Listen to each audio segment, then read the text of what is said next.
Hallo, hier ist wieder Klaus von der älteren Generation der Babyboomer auf dem Weg ins On-Life. Heute bringe ich wieder einen Begriff des Tages. Heute komme ich mit dem Wort Orthorexie. Orthorexie klingt so ein bisschen nach Orthographie, hat aber nichts mit Rechtschreibung zu tun. Es geht vielmehr um eine eingebildete Essstörung. Also keine wirkliche Essstörung, sondern eine Pseudo-Essstörung. Ja, was meint Orthorexie? Es klingt wie eine Krankheit, es ist aber keine Krankheit. Es wird von Leuten auf Leute angewandt, die sich vielleicht fanatisch und etwas besessen mit Lebensmitteln beschäftigen und quasi da sich hineindenken und den Lebensmitteln gewisse Bedeutungen zumessen.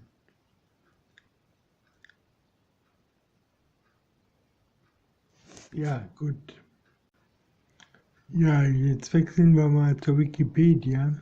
Und da haben wir also die Orthorexia nervosa. Und das sind vorgeschlagene Namen, also für ein Krankheitsbild, für eine Essstörung.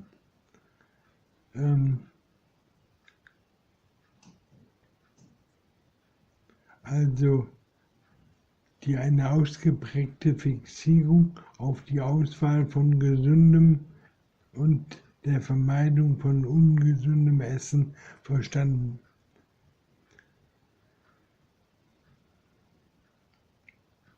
Also Orthorexie als eine ausgeprägte Fixierung von gesundem und der Vermeidung von ungesundem Essen. Ja, eigentlich leiden wir alle unter dieser Krankheit, wenn es denn eine Krankheit ist. Es geht also um gesunde Lebensmittel und da sind wir natürlich schon bei der Frage, wann ist ein Lebensmittel gesund und was ist überhaupt Gesundheit? Und wenn man sagt, ich esse jetzt nur gesunde Lebensmittel oder ich möchte Lebensmittel nur solche essen, die mich möglichst gesund machen, und unter Gesundheit versteht vielleicht auch jeder etwas anderes. Also es geht um so eine Fixierung auf gesundes Essen, was ich aber per se nicht für krankhaft halte. Mir scheint das vielleicht auch eher so ein hasserfüllter Blick und Bezeichnung zu sein von Leuten, die sich jetzt ungesund ernähren.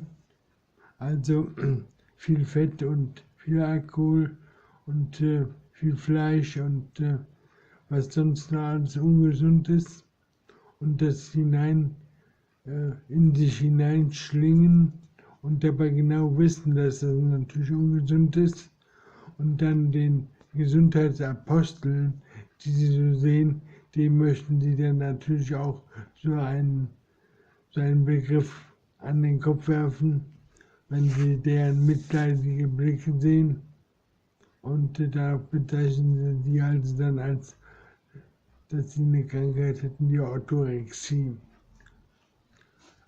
Naja, ich sag mal, es ist alles so ein bisschen eingebildet, ne?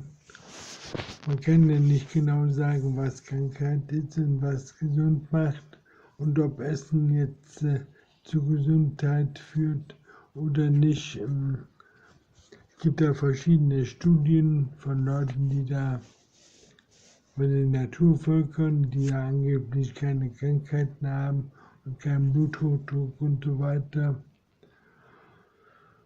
Dann gibt es dann nie auch so die Vermutung, dass wir alle, wenn wir zurück zur Natur werden und uns ernähren würden wie die Ureinwohner früher, dass wir dann von gewissen Krankheiten verschont bleiben und dann keinen Diabetes bekommen und keinen Bluthochdruck und so weiter und so fort. Aber das sind, wie gesagt, nur Vermutungen. Jeder Mensch ist ja ein bisschen anderes und wir haben so schon beim Rauchen die Situation, dass da Leute, die rauchen da wie ein Schlot und werden dann 90 Jahre alt und andere, die bekommen schon mit 40, 50 ihren Lungenkrebs. Also da sind wir noch nicht so weit, dass wir das so forschungsmäßig im Griff haben, dass wir da Aussagen treffen können, welche Lebensmittel jetzt gesund sind oder nicht. Es gibt ja in Amerika die Plant Doctors, die also sagen, dass man mit gesunder Ernährung viele Krankheiten vermeiden könnte, insbesondere auch durch vegane Ernährung. Und dem kann man anhängen, finde ich. Und dem hänge ich persönlich auch an, aber das bedeutet jetzt nicht, dass ich jetzt da am Tag stundenweise darüber nachdenke, sondern ich esse einfach Gemüse und Obst und Getreide natürlich, kein Fleisch, keine Milch und so, kein Brot. Aber ich sag mal, ich habe keinen Leidensdruck und ich habe auch keine Probleme mit dem Begriff Orthorexie. Ich verwende ihn nicht und ich habe ihn noch nicht gehört und deswegen muss ich dann mal nachschlagen, was damit gemeint ist und dass man meint eben so eine Fixierung auf gesundes Essen,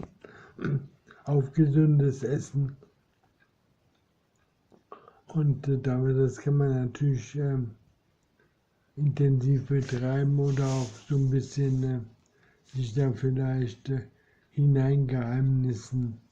Manche Leute meinen ja, dass Rohkost gesund ist, andere sind wieder der Meinung, jetzt vegan ausreicht. Wieder andere meinen jetzt, sie müssen in der Steinzeit essen und. Also da gibt es jede Menge Richtungen und ich sag mal, da gibt es auch viele, in Anführungsstrichen, Spinner, die dann sich da irgendwas ausdenken und so. Also, man sollte einfach gesund ernähren und darunter verstehe ich eigentlich, dass ich mich vegan ernähre. Nicht mehr, nicht weniger, aber ich ja jetzt auch nicht fanatisch. Das heißt, wenn ich dann mal irgendwas, mal einen Honig esse oder so, den darf man ja eigentlich auch nicht essen. Den benutze ich aber manchmal schon mal oder wenn man ein bisschen Streukäse hat, wenn man keine Hefeflocken hat, dann geht die Welt davon auch nicht unter. Also in diesem Sinne bin ich dann vegan und ich leide sicher nicht an Orthorexie. Was man aber vielleicht machen sollte, ist, dass man so ein Chronometer oder sonst ein Computerprogramm benutzt, um ein paar Mal durchzuchecken, ob man sich vielleicht einseitig ernährt. Der Chronometer ist ja ein schönes Programm, allerdings ist es auf Englisch und man muss halt seine Lebensmittel da alle eintragen, jeden Tag mit Menge und so. Und da kann man dann feststellen, wo man dann Mangel hat und wo nicht. Und wenn sich dann dieser Mangel verfestigt über einen längeren Zeitraum, dann kann die Sache ernst werden und dann sollte man das vielleicht mal korrigieren. Dass natürlich die verschiedenen Nährstoffe, die man so zu sich nimmt oder Vitamine und so, dass die natürlich Schwankungen haben und dass dann die Welt auch nicht untergeht, wenn man an einem Tag mal ein bisschen weniger Kalzium hat oder ein bisschen weniger Magnesium oder so, ist auch klar. Der Körper kann das ausgleichen. Okay, das wollte ich nur mal gesagt haben, Leute. Ich bin schon wieder hier bei 10 Minuten bald. Ich muss Schluss machen und wünsche euch einen schönen Tag. Und tschüss.